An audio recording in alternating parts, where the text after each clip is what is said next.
अस्सलाम वालेकुम। ये पीसीबी आई है चकवाल से, हमें तो भाई ने भेजी है। ये खोल ली है हमने, तो इसमें आप देखते हैं, ये देखें कि डबल ई का एरर इसमें आ रहा है। ये देख सकते हैं आप, ये डबल ई का एरर आ रहा है। तो अब इसे करते हैं हम ऑफ करके, आपको दिखाते हैं कि ये एरर जो है किस वजह से आ रहा है इसमें। तो यहाँ पे आप इसको अब डिस्चार्ज कर देते हैं, क्योंकि ये चार्ज हो गई है तो काम खराब इससे। तो ये देख लें आप कि ये यहाँ पे ये डिस्चार्ज हो गई, जाके खुद ही ये डिस्चार्ज हो चुकी है।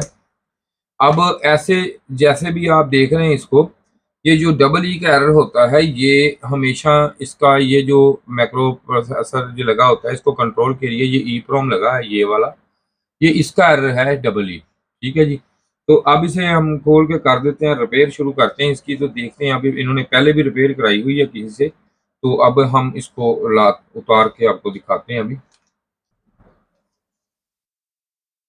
तो अब आप देख सकते हैं कि यहाँ से उन्होंने रिपेयरिंग करने की इसे कोशिश की है। रिएक्टर भी उतार देते हैं इसका। तो ये देखिए उतार दिया। तो अब ये आप देख सकते हैं कि यहाँ से उन्होंने, ये देख लें यहाँ से ज़रा, तो ये कितना, ये देखे काम किया हुआ है इस पे, किट पे। ये सारा इसको ये देखें इकट्ठे किए हुए हैं, टंके भी इसके जो ज्वाइंट है ये इकट्ठे कर दिए है ई प्रोम के। ये भी सारा कुछ किया हुआ है इसमें, रेजिस्टेंस वगैरह भी सारी की हुई हैं। तो अब इसको मीटर से करते हैं हम चेक, इसको चेक करके देखते हैं यहाँ पे। तो ये पड़ा है इसका।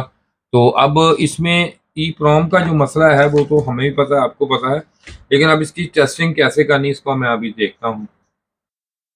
तो अब इसमें मेन चीज़ इसकी जो है मैक्रो प्रोसेसर है।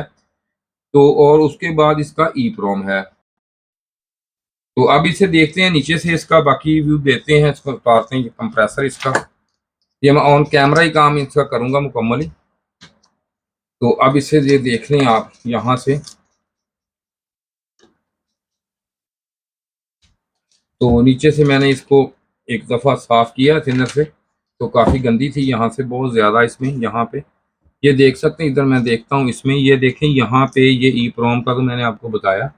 तो ये देखें कि यहाँ पे इसका काफ़ी ही ज़्यादा, ये देखें कितना, ये देख सकते हैं आप, ये काम हुआ हो तो दिखाएं ये स्क्रीन में ज़रा।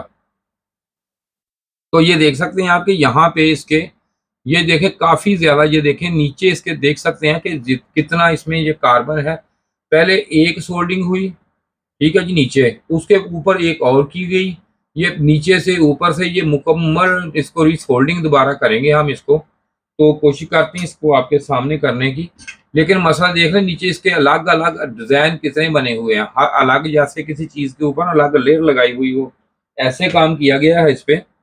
तो इस पे बाकी जगह भी रिपेयर की गई है, जैसे कि उनको पता था ये प्रोम का ही काम है, तो उन्होंने ज़्यादा इस पे तवज्जो दी काम करने पे। तो अब सोल्डर आयरन हो रहा है गर्म इसका। तो ये देख सकते हैं आप कि इसके में अंदर ना पिन्ने हैं, पता नहीं अब वो किस तरह है, क्या है, नीचे भी ऊपर भी सारे आप देख सकते हैं कि क्या हुआ है। मुझे नहीं समझ इसकी आई कि क्या किया उन्होंने। हालांकि इसका एक एक अलग अलग सोल्डरिंग की होती है। तो अब मैं इसको, ये देखें थोड़ा सा, ये देखें गर्म करके इसको हल्का सा, तो देखता हूँ नीचे से, ये देखें इसको ना, पता नहीं किया क्या, नहीं समझ आई मुझे इसकी। अब हल्का हल्का से सोल्डरिंग करता हूँ ऐसे, ये देखें नीचे से कार्बन कितना निकल रहा है, ये देखें। ये देखिए इसमें, ये देखें नजर, ये यहाँ पे आप देखें, यहाँ मैं सोल्डर आयरन लगा रहा हूँ, ये देखें इसके ऊपर कार्बन कितना ज़्यादा चढ़ा हुआ है। और के अंदर ये देखें यहाँ पे ये पिन है, ये वाली पिन, और ये देखें बाहर निकली हुई ये पिन, और इसके ऊपर ये देख लें कि यहाँ पे ये देखें कितनी मैल, ये देखें गर्द, ये देखें मैं साफ कर रहा हूँ सोल्डर आयरन से। तो इसको मैं करूँगा हल्का हल्का क्लीन। तो यूं ही ये क्लीन करूँगा तो इसमें अब पिन जो होती है, ये एक भी अगर पिन अंदर से इसके साथ ज्वाइंट ना हो तो ये ईप्रोम काम नहीं करेगा। पता नहीं किया क्या है, ये नहीं समझ आई हमें किस वजह से ये ऐसा किया है। ये होती तो इकट्ठी ग्राउंड है सारी की सारी, लेकिन इस तरह तो नहीं ना करनी चाहिए, बिल्कुल ही ऐसे हुआ जैसे अजीब, बिल्कुल ही कैसे ये किया हुआ, काम नहीं समझ आई। अब सोल्डर आयरन थोड़ा सा गर्म इसको ज़्यादा चाहिए, तो कोशिश कर रहा हूँ मैं इसको ज़रा सेट करने की। ये देख लीजिए, लेकिन इसको अभी मैं सिर्फ और सिर्फ आरजी ये किया मैंने। तो अब ये देखें, ये इस तरफ, ये देखो, हो बहुत ही ज़्यादा सोल्डर लगाया हुआ है यार, इतना सोल्डर। इतना सोल्डर लगाया हुआ है इस पे। तो अब इसके ना हम आर्जी तौर पे इसको एक दफ़ा करेंगे, ये वाला देखिए आप, मैं इसको साफ करूंगा फिर। तो दोबारा मैं आर्जी करके एक दफ़ा चला के हम देख लेंगे, ताकि हमारा जो मकसद है वो क्लियर होना चाहिए। उसके बाद इसको अच्छी तरीके से साफ करके, तो अब इसको मैं साफ करके ना, ये देखें आहिस्ता आहिस्ता देखें साफ कर रहा हूँ। तो बहुत ज़्यादा सोल्डर लगाया हुआ, पता नहीं इतना लगाया क्यों, मुझे तो ये नहीं समझ आई। तो अब इसे देखें, ये मैं, और वो इधर भी पड़ा है। ये ना इस तरह नहीं लगाना चाहिए इसको सोल्डर कभी भी, आखिर एक लिमिट होती है काम की, ये देख लें। तो ये मैं इसको अब हल्का हल्का इसको सोल्डरिंग गर्म कर देता हूँ। तो इसको चला के फिर देख लेंगे, अगर ये हमारा अभी, ये देखें ना जी, ये आपको नज़र आ रहा हो सेंटर में, देखें ये देख लें कि यहाँ से अभी भी ये सोल्डरिंग नहीं हुई। ये देखें अभी भी, ये देखें सोल्डरिंग नहीं हुआ, ये देखें साइड उसकी जो है बिल्कुल वैसे की वैसे ही पड़ी है। तो सोल्डरिंग तो हुई नहीं है, तो इसने डबल ई देना था, और क्या करना था इसमें, ये देखें। लेकिन इसको छेड़ने की ज़रूरत नहीं होती, इस तरह जैसे किया हुआ काम, पता नहीं क्या किया। कोशिश किया करें कि डायरेक्ट हमारे पास भेज दिया करें आप। इस तरह जब काम होता है ना, ये वाला काम जो हुआ हुआ है, इसे दोबारा एक लेवल में रिपेयर करना बहुत मुश्किल हो जाता है हमारे लिए। लेकिन जो जिसके ऊपर ये उन्होंने लगाया हुआ है, ये पता नहीं क्या लगाया हुआ है। हालांकि सोल्डरिंग जो है वो इस तरह सोल्डर तो नहीं ना रहता इतना। इसका 400 सेंटीग्रेड पे ये सोल्डर आयरन गर्म है हमारा। तो इतना तो ये नहीं ना है कि इतना ज़्यादा ये हो और ये अभी तक मेल्ट ही ना हो, पता नहीं क्या चीज़ लगाई हुई है, देख लें आप। लेकिन चलो बहरहाल जो कुछ भी है, अभी मैंने इसको कर दिया कुछ ना कुछ थोड़ा बहुत। तो इसमें अब जो था वो ख़त्म कर दिया। तो अब इसमें साफ़ करूँगा, साफ़ करने के बाद इसको चलाते हैं हम।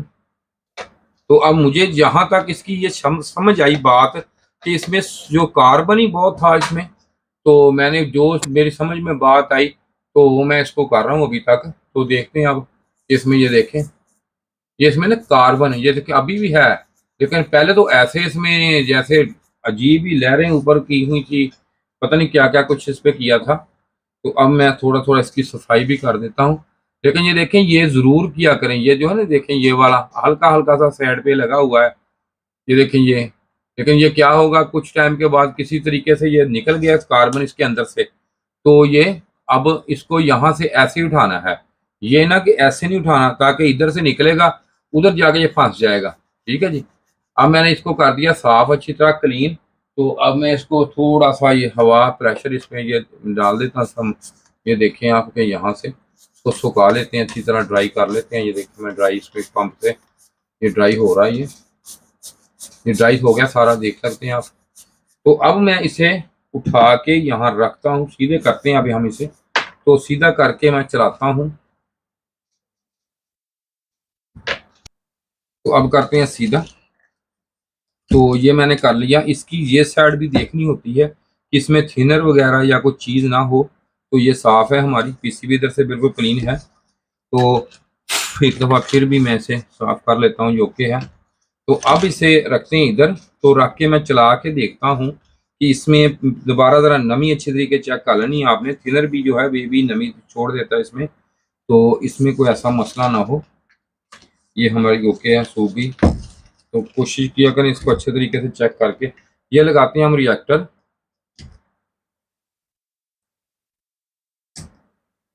ये काफ़ी मेहनत की उन्होंने डबल ई के लिए, लेकिन डबल ई गया नहीं इसमें, ठीक है, रिमूव नहीं हुआ जो रहा। ये देखें, अब लगाते हैं इसको, ये मैं लगा देता हूँ यहाँ पे एन।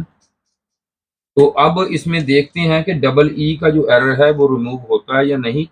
तो एक ये भी होता है कि अगर डबल ई का एरर रिमूव हो, अगर किसी और चीज़ में फॉल्ट हुआ, तो एक दफ़ा ऐसी आई हमारे पास पीसीबी डबल ई में, तो उसके बाद वो और एरर उसमें आ गया, फिर एक और आ गया।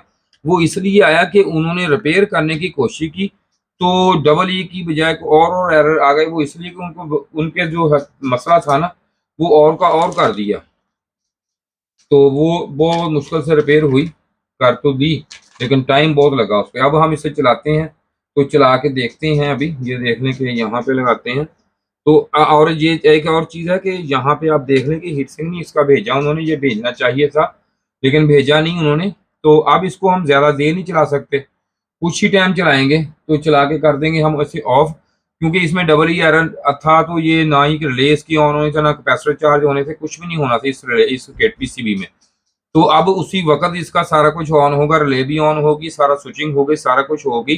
तो जब ये हमारी डबल ई का एरर जो है खत्म हुआ या कोई और एरर हुआ तो फिर पता चल जाएगा। उसके बाद यूं ही ये कंप्रेसर थोड़ा सा ऑन होगा चलेगा तो हम इसे ऑफ कर देंगे, क्योंकि अब ज्यादा देर नहीं चला सकते इसको। वो इसलिए क्योंकि इसमें नहीं लगा हुआ हीटसिंक, इसका टेम्परेचर बहुत ज्यादा है यहाँ का। तो ये देखें कि यहाँ पे मैं इसको करने लगा हूँ जी ऑन।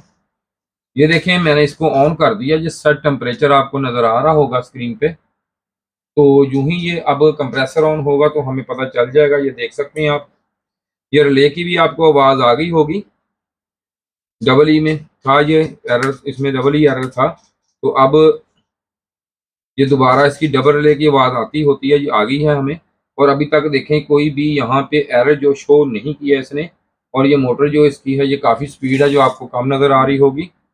तो अब यहाँ पे इसका कंप्रेसर लगा हुआ यूं ही ऑन होता है, वो मैं आपको अभी दिखाता हूँ इसका भी ऑन हो गया है या नहीं ऑन हुआ।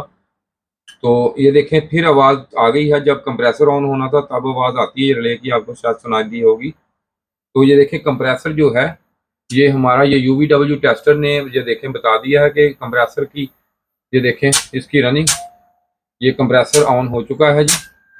ये डबल ई की एरर में भाई भेजी थी इन्होंने इकबाल से, तो ये ऑन है। तो अब हम इसे ज्यादा देर नहीं चलाएंगे, ये देख सकते हैं आप काफी टाइम हो गया से ये ऑन है। तो ये आपका डबल ई जो था ये क्लियर हो चुकी पीसीबी। ये कर देते हैं हम इसे ऑफ जी, ये मैंने ऑफ कर दिया है। तो ये प्लग आउट कर देते हैं। तो बहुत शुक्रिया भाई, उम्मीद है कि आपको काफी कुछ सीखने को मिला होगा। तो खुदा हाफिज जी।